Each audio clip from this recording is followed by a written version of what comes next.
പിതാവിൻ്റെയും പുത്രൻ്റെയും പരിശുദ്ധാത്മാവിൻ്റെയും നാമത്തിൽ ആമേൻ. എൻ്റെ പ്രിയപ്പെട്ടവർ, ഇന്ന് മെയ് 20 ബുധനാഴ്ച.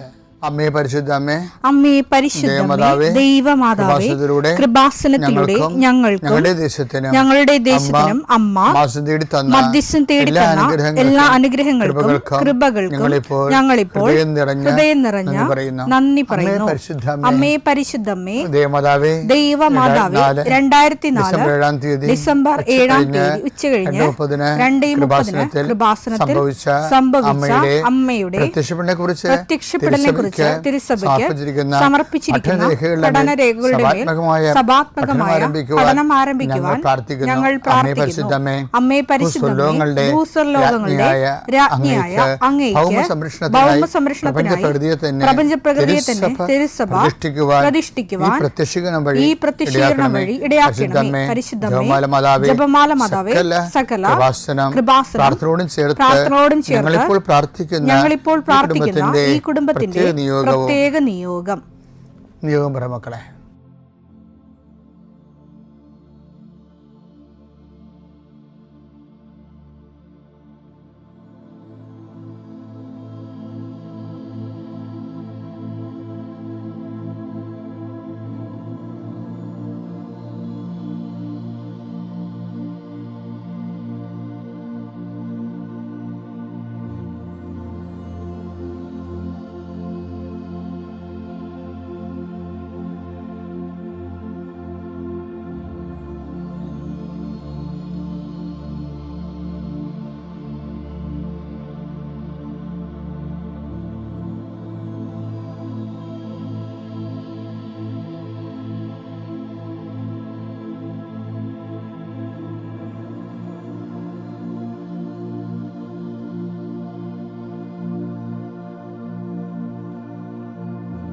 അമ്മയുടെ പ്രത്യക്ഷീകരണത്തിന്റെ ഈ അനുഗ്രഹവേളയിൽ ഞങ്ങൾക്ക് സാധിച്ചു തരുവാൻ കനിയണമേ. ആമേൻ. വിശ്വാസ പ്രമാണം. സർവശക്തനായ പിതാവും ആകാശത്തിന്റെയും ഭൂമിയുടെയും സൃഷ്ടാവുമായ ദൈവത്തിൽ ഞാൻ വിശ്വസിക്കുന്നു. അവിടുത്തെ ഏകപുത്രനും ഞങ്ങളുടെ കർത്താവുമായ ഈശോമിശിഹായിലും ഞാൻ വിശ്വസിക്കുന്നു. ഈ പുത്രൻ പരിശുദ്ധാത്മാവിനാൽ ഗർഭസ്ഥനായി കന്യകാമറിയത്തിൽ നിന്ന് പിറന്ന് പൊന്തിയോസ് പീലാത്തോസിന്റെ കാലത്ത് പീഡകൾ സഹിച്ച് കുരിശിൽ തറയ്ക്കപ്പെട്ട് മരിച്ച് അടക്കപ്പെട്ട് പാതാളങ്ങളിൽ ഇറങ്ങി മരിച്ചവരുടെ ഇടയിൽ നിന്ന് 3-ാം നാൾ ഉയർത്ത് സ്വർഗത്തിലേക്ക് എഴുന്നള്ളി സർവശക്തിയുള്ള പിതാവായ ദൈവത്തിന്റെ വലതുഭാഗത്തിരിക്കുന്നു. അവിടെ നിന്ന് ജീവിക്കുന്നവരെയും മരിച്ചവരെയും വിധിക്കുവാൻ വരുമെന്നും ഞാൻ വിശ്വസിക്കുന്നു. പരിശുദ്ധാത്മാവിലും ഞാൻ വിശ്വസിക്കുന്നു. വിശുദ്ധ കത്തോലിക്കാ സഭയിലും പുണ്യവാന്മാരുടെ ഐക്യത്തിലും പാപങ്ങളുടെ മോചനത്തിലും ശരീരത്തിന്റെ ഉയർപ്പിലും നിത്യമായ ജീവിതത്തിലും ഞാൻ വിശ്വസിക്കുന്നു. ആമേൻ. സുഖസ്ഥനായ ഞങ്ങളുടെ പിതാവേ, അങ്ങയുടെ നാമം പൂജിതമാകണമേ. അങ്ങയുടെ രാജ്യം വരണമേ. അങ്ങയുടെ തിരുമനസ് സ്വർഗത്തിലെ പോലെ ഭൂമിയിലും ആകണമേ. അന്നു വേണ്ടുന്ന ആഹാരം ഇന്ന് ഞങ്ങൾക്ക് തരണമേ. ഞങ്ങളോട് തെറ്റ് ചെയ്യുന്നവരോട് ഞങ്ങൾ ക്ഷമിക്കുന്നത് പോലെ ഞങ്ങളുടെ തെറ്റുകൾ ഞങ്ങളോടും ക്ഷമിക്കണമേ. ഞങ്ങളെ പ്രലോഭനത്തിൽ ഉൾപ്പെടുത്തരുതേ, തിന്മയിൽ ഞങ്ങൾ രക്ഷിക്കണമേ. ആമേൻ. നന്മ നിറഞ്ഞ മറിയമേ, സ്വസ്തി. കർത്താവ് അങ്ങയുടെ കൂടെ സ്ത്രീകളിൽ അങ്ങ് അനുഗ്രഹിക്കപ്പെട്ടവളാകുന്നു. അങ്ങയുടെ ഉദരത്തിൻ ഫലമായി ഈശോ അനുഗ്രഹിക്കപ്പെട്ടവനാകുന്നു. പരിശുദ്ധ മറിയമേ, തമ്പുരാന്റെ അമ്മേ, പാപികളായ ഞങ്ങൾക്ക് വേണ്ടി ഇപ്പോഴും ഞങ്ങളുടെ മരണസമയത്തും തമ്പുരാനോട് അപേക്ഷിക്കണമേ. ആമേൻ. കർത്താവേ, നിന്റെ ഉന്നതമായ നാമത്തിന് സ്തോത്രം ചെയ്യുന്നു. കർത്താവേ, നിന്റെ വിശുദ്ധ പൗരോഹിത്യത്തെ മഹത്വപ്പെടുത്തണമേ. കർത്താവെ, സഭയിലുള്ള സാന്നിധ്യം ദൃഢമാക്കണം.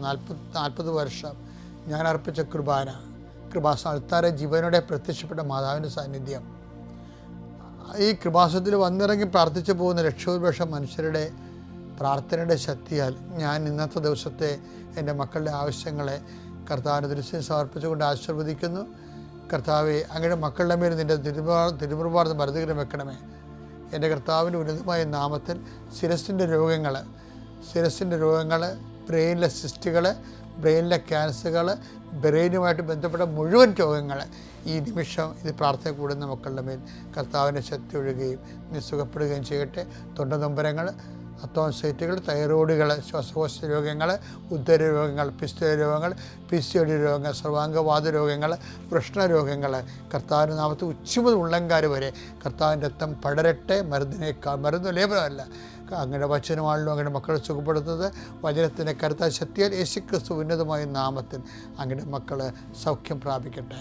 കർത്താവെ, ഇന്നത്തെ യാത്ര, ഇന്നത്തെ സംസാരം, ഇന്നത്തെ കമ്മ്യൂണിക്കേഷൻസ്, ഇന്നത്തെ ഒപ്പുകൾ, ഇന്നത്തെ എഴുത്തുകൾ, ഇന്നത്തെ ഉപയോഗിക്കുന്ന വാഹനങ്ങൾ, കർത്താവ് ഇന്ന് ചെയ്തു തീർക്കേണ്ട എല്ലാ ഉത്തരവാദിത്തങ്ങളും കണ്ടുമുട്ടുന്ന എല്ലാ വ്യക്തികളുടെ മേലും എൻ്റെ മക്കളുടെ മേൽ കർത്താവിൻ്റെ ശക്തി പ്രവർത്തിക്കുകയും മാതാവിൻ്റെ മധ്യസ്ഥത്തിൽ സഞ്ചാരി മാതാവ് സമയത്തിൻ്റെ അധികാരം നിലമേലങ്കിയാൽ നിങ്ങളെ പൊതുകയും സന്തോഷത്തോടെ നിങ്ങൾ രാത്രി തിരിച്ചു വരാൻ ദൈവം അനുവദിക്കുകയും ചെയ്യട്ടെ. നിത്യപിതാപുത്രൻ പരിശുദ്ധാത്മാശ്വരശ്വരെ നീക്കുവാവേ. എൻ്റെ പ്രിയപ്പെട്ടവരെ, നമ്മൾ പരിശുദ്ധാത്മാവിൻ്റെ അഭിഷേകത്തിലേക്ക് കടക്കുകയാണെന്ന് ഞാൻ പറഞ്ഞു. അതിനുവേണ്ടിയാണ് ഓരോ ദിവസവും നമ്മൾ വചനം കേൾക്കുന്നത്. നമ്മൾ ഇന്ന് പറയാൻ പോകുന്ന വചനം അറിവിൻ്റെ വരത്തെക്കുറിച്ചാണ്. നമുക്ക് ഈശോ പറഞ്ഞില്ലേ, അറിവിൻ്റെ വരാനിരിക്കുന്ന കാര്യങ്ങൾ അവൻ നിങ്ങളോട് പറയും. യോഹന്നാൻ 16:14 വരാനിരിക്കുന്ന കാര്യങ്ങൾ അവൻ നിങ്ങളെ അറിയിക്കും. അതായത് നമ്മുടെ ജീവിതത്തിനൊരു ആവശ്യമാണത്.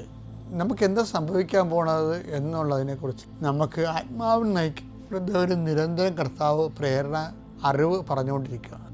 അത് അറിയണമെങ്കിലേ പരിശുദ്ധാത്മാവിനെ ഈ ദിവസങ്ങളെല്ലാം ഞാൻ നിങ്ങളുടെ പരിശുദ്ധത്തെക്കുറിച്ചല്ല പറഞ്ഞത്. പരിശുദ്ധാത്മാവ് നിറയുന്നതോടുകൂടി അറിവിൻ്റെ വരം നമുക്ക് ലഭിക്കും. അത് വരാനിരിക്കുന്ന കാര്യങ്ങൾ അപ്പം നമുക്ക് സൂചനകൾ നൽകും. ഇപ്പം ഞാൻ അച്ഛനായപ്പോൾ തന്നെ ഒരു കൊല്ലം കഴിഞ്ഞപ്പോൾ തന്നെ ഞാൻ എൻ്റെ ഡ്രസ്സ് മാറിയല്ല. അതെന്തുകൊണ്ടാണ്?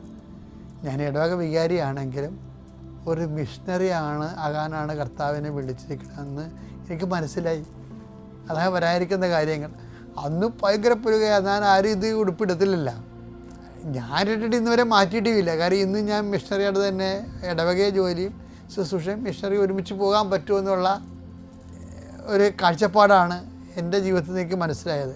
അപ്പം അത് പക്ഷേ കർത്താവ് എന്നെ കാണിച്ചു തന്നു. ഇനിയുള്ള ഇപ്പം ആദ്യകാലങ്ങളിൽ ഭയങ്കര കളിയാക്കും ബുദ്ധിമുട്ടും ഒക്കെ ആയിരുന്നു. പിന്നെ ആരും എന്നെ മൈൻഡ് ചെയ്യാതെ അത് എത്ര അയാളോട് പറഞ്ഞിട്ട് കാര്യമില്ല എന്നുള്ള രീതി പക്ഷേ എൻ്റെ ബോധ്യമായിരുന്നു ഇത്. കർത്താവിനെ അറിയിക്കുകയാണ്, അറിഞ്ഞവരെ ആഴപ്പെടുത്തുകയാണ്. എൻ്റെ സുവിശേഷ വേലയുടെ പ്രേക്ഷിത വേല കൂടി ഇതിൻ്റെ ഭാഗമാണെന്നുള്ളത് കർത്താവ് പറഞ്ഞത്. അതാണ് അറിവിൻ്റെ വരവെന്ന് പറയുന്നത്. 1 കൊരിന്ത്യർ 2:14 ലൗകിക മനുഷ്യന് ദൈവാത്മാവിന്റെ ദാനങ്ങൾ ഭോഷത്വമാകയാൽ അവൻ അത് സ്വീകരിക്കുന്നില്ല. ഈ ദാനങ്ങൾ ആത്മീയമായി വിവേചിക്കപ്പെടേണ്ടവയാകയാൽ അവ ഗ്രഹിക്കാനും അവന് സാധിക്കുന്നില്ല. ആത്മീയ മനുഷ്യൻ എല്ലാ കാര്യങ്ങളും വിവേചിച്ചറിയുന്നു. അവനെ വിധിക്കാൻ വിവേചിച്ചറിയുന്നു കാര്യങ്ങളുടെ നന്മ തിന്മകളെ. എന്തിനു വേണ്ടിയാണ്, ഇപ്പം നമ്മൾ പറയത്തില്ലേ എന്തിനു വേണ്ടിയാണ് എന്നുള്ളതിനെക്കുറിച്ച് ഓരോ വിഷയം എന്തിനു വേണ്ടിയാണ് എന്താണെന്നുള്ള ഒരറിവുണ്ട്, എന്തിനു വേണ്ടിയാണെന്നുള്ളൊരു ജ്ഞാനമുണ്ട്. അപ്പോൾ നമുക്ക് ജ്ഞാനത്തെക്കുറിച്ച് നാളെ സംസാരിക്കാം. അപ്പോൾ അറിവ് എപ്പോഴും നമുക്ക് വേണം. കാര്യം ആത്മാവ് നിറഞ്ഞു കഴിയുമ്പോൾ വരാൻ പോകുന്ന കാര്യങ്ങൾ. ഇപ്പം നിങ്ങൾക്കൊരു കല്യാണം തന്നെയാണെന്ന് വിചാരിച്ചോ, അല്ലെങ്കിൽ പറമ്പ് മേടിക്കാൻ പോവുകയാണ്, ആവശ്യമില്ല എന്നുണ്ടെങ്കിൽ കർത്താവ് നമുക്ക് അറിവ് തരും അതിൻ്റെ ആവശ്യമില്ലെന്ന്. അല്ലെങ്കിൽ നമുക്ക് അറിവില്ലെങ്കിലും നമ്മൾ അവിടുന്ന് മാറ്റും, ആ പ്രോജക്റ്റിൽ നിന്ന് മാറ്റും. കാര്യം വലിയ വിപത്താണ് വരാൻ പോകണമെന്നുണ്ടെങ്കിലും. ഇപ്പോൾ ഈ വരാൻ പോകുന്ന കാര്യങ്ങളെക്കുറിച്ച് ദൈവമായിട്ട് കണക്ട് ചെയ്തില്ല എന്നുണ്ടെങ്കിൽ ജീവിക്കാൻ പാടായിരിക്കും. പിതാവിൻ്റെയും പുത്രൻ്റെയും പരിശുദ്ധാത്മാവിൻ്റെ നാമത്തിൽ.